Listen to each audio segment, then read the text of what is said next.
Salut à toi, bienvenue dans ce nouvel épisode. On va voir aujourd'hui 5 idées en 5 minutes, 5 idées simplifiées et vulgarisées du livre Les Vertus de l'échec de Charles Pépin. Un excellent livre de philosophie orienté, tu l'as bien compris, autour de l'échec. J'adore Charles Pépin, c'est toujours un énorme plaisir de le lire. J'ai l'impression qu'il a écrit son livre juste pour me plaire. À chaque fois, il arrive à parler dans les mêmes chapitres de Federer, Nadal, Nietzsche et Marc Aurèle. C'est assez fascinant, je le recommande très fortement.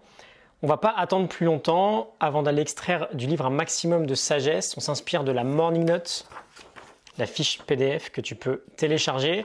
Et on commence donc avec la première idée. Est-ce qu'échouer, c'est mal? On va parler de la très mauvaise réputation de l'échec en France. Charles Pépin nous fait une petite comparaison avec d'autres pays, notamment les États-Unis.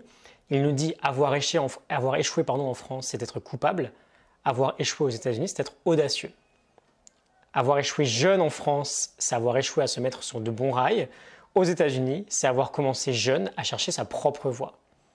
Et donc l'idée de base pour commencer, c'est de réaliser qu'effectivement en France, on a un réel problème avec l'échec. On cherche à tout prix à l'éviter. C'est la cause première de toutes nos occasions manquées de passage à l'action. On a des gros problèmes de perfectionnisme aussi qui se créent parce qu'on a peur de paraître mauvais aux yeux des autres quand on fait quelque chose de complètement nouveau. Et on en parlait la semaine dernière dans une touche un peu plus fantastique avec Paulo Coelho dans L'Alchimiste qui nous disait que le plus grand obstacle au rêve, c'était la peur d'échouer. En France, on veut du diplôme. On préfère le triomphe de la raison à celui de l'expérience. Et Charles Pépin nous dit à très juste titre que nous sommes les enfants de Platon et de Descartes. On est beaucoup trop rationalistes et pas assez empiristes. Emerson, le grand philosophe de la confiance en soi, disait « La vie est une expérience. Plus on fait d'expérience, mieux c'est. » Et l'expérience de l'échec, c'est l'expérience de la vie même. Est-ce que l'échec est mal? Certainement pas autant qu'on le pense dans notre pays. Okay? Idée numéro 2, la différence entre avoir raté et être un raté. J'adore cette idée, elle est très importante. Pépin nous dit, confrontés à la douleur de l'échec, nous avons parfois l'impression que nous ne valons plus rien. Parce que nous vivons dans un pays où la culture de l'erreur est trop peu développée. Nous confondons avoir raté et être un raté. Je ferme les guillemets et il ajoute « S'identifier à son échec, c'est se dévaloriser jusqu'à se laisser gagner par le sentiment de la honte ou de la dévalorisation. Nous pouvons et nous devons l'assumer, mais sans nous identifier à lui. » C'est une conséquence finalement de notre vision malsaine de l'échec en France. On va s'identifier beaucoup trop facilement à n'importe quel échec. Et ça, c'est un réel problème qui me tient vraiment à cœur parce que ça touche beaucoup les élèves qui vont s'identifier, par exemple, à leurs notes à l'école.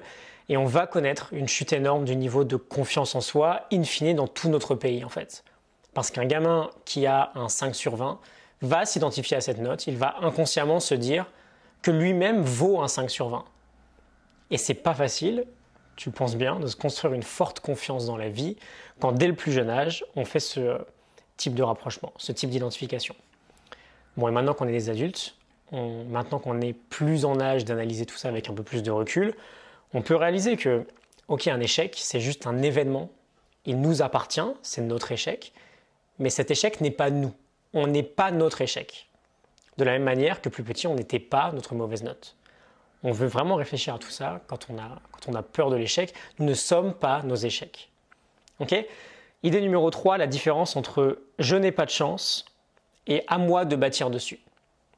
Un nouveau point essentiel, un échec nous est utile que si on en assume la pleine responsabilité. On parle beaucoup de l'échec en tant qu'apprentissage. On veut effectivement y extraire un apprentissage, on veut assumer le fait qu'on a échoué. Mais là encore, on a un petit souci là-dessus en France. On a la chance d'avoir un pays qui nous aide beaucoup quand on est par exemple en difficulté. On ne doit pas se battre autant que les autres pour avoir certains soins ou certaines aides financières. C'est vraiment une chance, on veut le réaliser. Mais il ne faut pas se cacher, plus on est aidé ou plus on est assisté, plus on a tendance à être de moins en moins responsable. Et quand on n'est pas responsable de toute notre vie, on va se chercher sans cesse des excuses dès que quelque chose ne va pas se passer comme prévu en fait. Ceux qui vont apprendre de leurs échecs vont se dire « à moi de bâtir dessus ». Ceux qui vont chercher des excuses vont se dire qu'ils n'ont pas de chance. Et si on approfondit un peu, on a beaucoup de stoïcisme dans cette idée. La base du stoïcisme, c'est d'identifier d'une part ce qui dépend de nous et d'avoir la volonté de le changer, et d'autre part, ce qui ne dépend pas de nous, d'avoir le courage de l'accepter. Et Charles Pépin nous dit « L'échec, lorsqu'il est là, ne dépend plus de nous. Seul dépend de nous la manière de le vivre. Nous pouvons pleurer sur notre sort injuste ou voir l'échec comme une chance de rencontrer le réel. » Et il cite, c'est super intéressant, il cite Ray Charles en exemple. Ray Charles, c'est assez terrible, il n'a pas eu un début de vie hyper excitant, il a assisté à la mort par noyade de son jeune frère. Il a perdu la vue ensuite à 7 ans, il a perdu sa mère à 15 ans. Et il raconte qu'il avait le choix entre s'installer au coin d'une rue avec une canne blanche et une sébile ou tout faire pour devenir musicien. Et Épictète nous dit « Ce qui dépend de toi, c'est d'accepter ou non ce qui ne dépend pas de toi. » Donc on veut accepter notre échec et on veut construire dessus à partir des leçons qu'on va en tirer. Idée numéro 4, on va accélérer un peu, l'idée de progresser, de devenir un progrédien. J'ouvre les guillemets. Cette joie d'affronter l'adversité se double souvent d'un développement de nos talents ou de nos compétences. L'un des grands plaisirs de l'existence est de progresser, d'utiliser les occasions que la vie nous offre pour, expliquait déjà Aristote, actualiser sa puissance. Les philosophes de l'Antiquité utilisaient ce joli terme de progrédien pour dépeindre l'homme qui, sans arriver à sa perfection, s'améliore chaque jour un peu plus. Être un progrédien, avancer sur le chemin, voilà le but d'une existence. Je ferme les guillemets. Si tu me suis depuis un moment, tu vas sans doute reconnaître l'idée de l'arrêté qu'utilisaient les Grecs de l'Antiquité. Entre notre nous actuel et notre meilleur nous, il y a ce gap, il y a cet espace. C'est dans cet espace qu'on y retrouve toute l'anxiété, le regret, la déprime ou la dépression maintenant qu'on va potentiellement exprimer. Et c'est en fermant ce gap jour après jour, donc en se rapprochant de la meilleure version de nous-mêmes, qu'on actualise notre puissance, comme disait Aristote. Et ça passe par l'échec. Le progrès, c'est une base fondamentale du bonheur. Et on va faire un petit raccourci, mais échouer permet de progresser directement. Donc échouer permet d'être plus heureux en fait. Et enfin, idée numéro 5, apprendre à oser, les 4 conditions de l'audace. On avait fait un épisode là-dessus, donc je ne vais pas forcément m'étendre, je te mettrai le lien en description.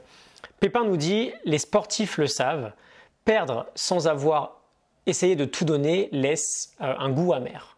Notre plus grand regret est alors de ne pas avoir perdu en jouant le tout pour le tout, en profitant au moins pour se rapprocher de son talent. Je ferme les guillemets. Et donc, comment apprendre à oser? On a 4 étapes. Tout d'abord, il nous faut avoir de l'expérience. On veut être capable de maîtriser sa zone de confort pour oser en sortir et faire le pas supplémentaire. Ensuite, on ose en admirant l'audace des autres. Ça nous rassure, ça nous prouve qu'il est possible de réussir à devenir soi. Troisième point, il faut une vision optimaliste et surtout pas perfectionniste, parce que par simple peur d'être parfait, on ne va pas oser. On en a déjà parlé, je te mets aussi un épisode sur l'idée de l'optimalisme en description.